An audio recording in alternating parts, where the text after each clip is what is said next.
Dear viewers all over the world, we want to thank you and appreciate your love and prayers for the man of God, Prophet Favor, and God Voice TV.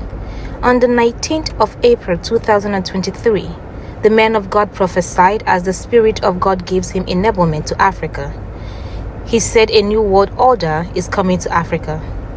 Let us listen to what he said and its confirmation. Standing with me here physically are the seven Spirit of God who dwell in the throne of the Father, invisible to the world, visible to those who are in spirit. Our ministry is different from each other. This is why there is a different relationship, but same God. Viewers all over the world,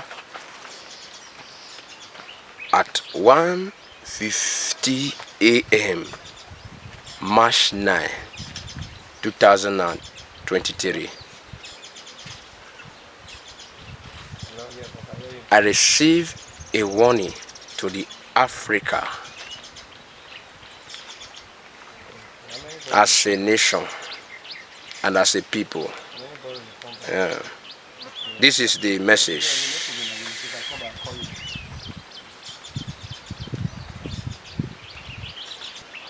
There is a new world government coming to Africa. We should pray not many years from now because the time is short. Africa should never be seen as a continent that needs generosity. We want to be treated as equals. Welcome to And the other important thing for this to happen, it will help us not to participate as unequal cousins in these institutions. It will help us to participate fully, and so that we don't have a sense that we are beggars, that we are being dealt with out of generosity. I think it's important in the new era that the world is in now that there should be a good measure of equality among sovereign nations. You know, recently 7 African countries decided to go and put a call for peace to Ukraine and to Russia. And we raised a number of issues. Zambia was represented, Comoros was represented, Republic of Congo was represented, Senegal was represented, Uganda, as well as South Africa. So we were all represented, and Egypt as well. So we were all at one, that even as we were going to address an issue of the war which has had a negative impact on the African continent, which is the rise in prices for food, rise in prices for fertilizers, we were clear that we are not going there as beggars. We are not going to ask for a favor to both Ukraine and Russia. We were going there to say, open up the Black Sea Channel so that the grains and the fertilizers should go into the world market. So we were not on a begging mission, even as we are in great need as a continent and all that. That should go to demonstrate that Africa should never be seen as a continent that needs generosity. We want to be treated as equals. It's a new world government order coming to Africa. Not many years from now, we should pray because the time is short. This is a warning I received on March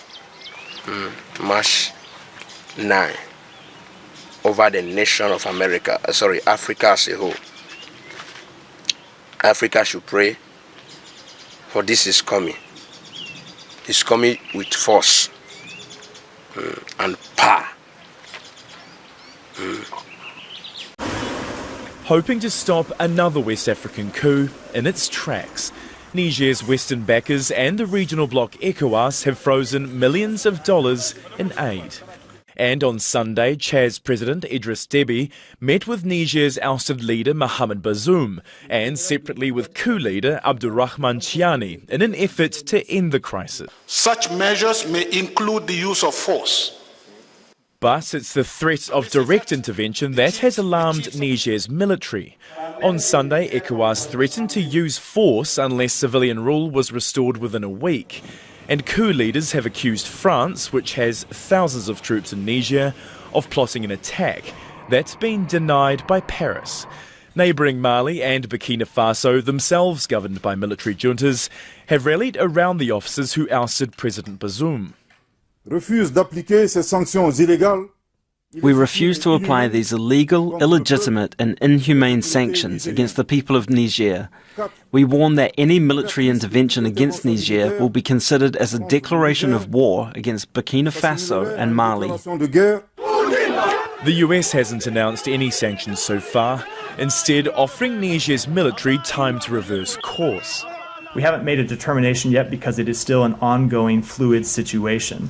It is clear that there has been an attempt to remove President Bazoum from office. It's not yet clear that attempt will ultimately be successful, so U.S. assistance hinges on continued democratic governance in Niger.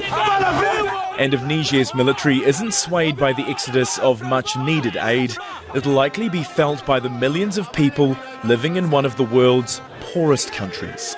Alex Beard, Al Jazeera. Burkina Faso and Mali have issued a joint statement saying they'll regard any military intervention in Niger as a declaration of war on them. The two countries, which have also both seen recent military coups, said they would come to the defence of their eastern neighbour in such a scenario. It's after a West African bloc gave Niger's military 7 days to give up power and threatened to use force if they didn't do so.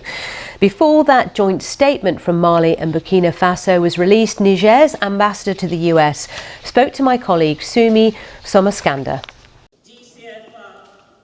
In a move considered as a tactical way to defend the recent regime change in Niger, Mali's military junta said Monday that they stand to support the coup leaders in Niamey.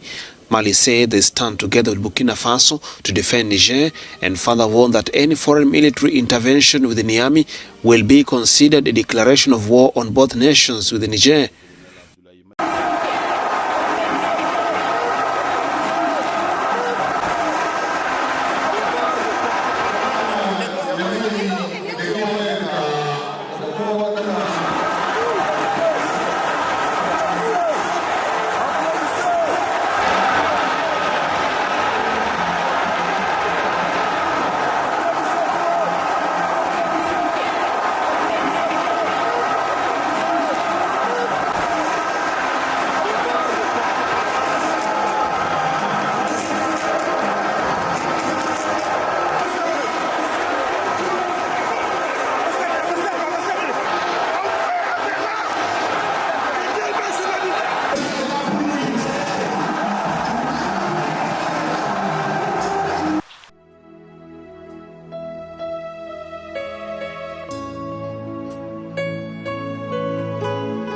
Shana manane sana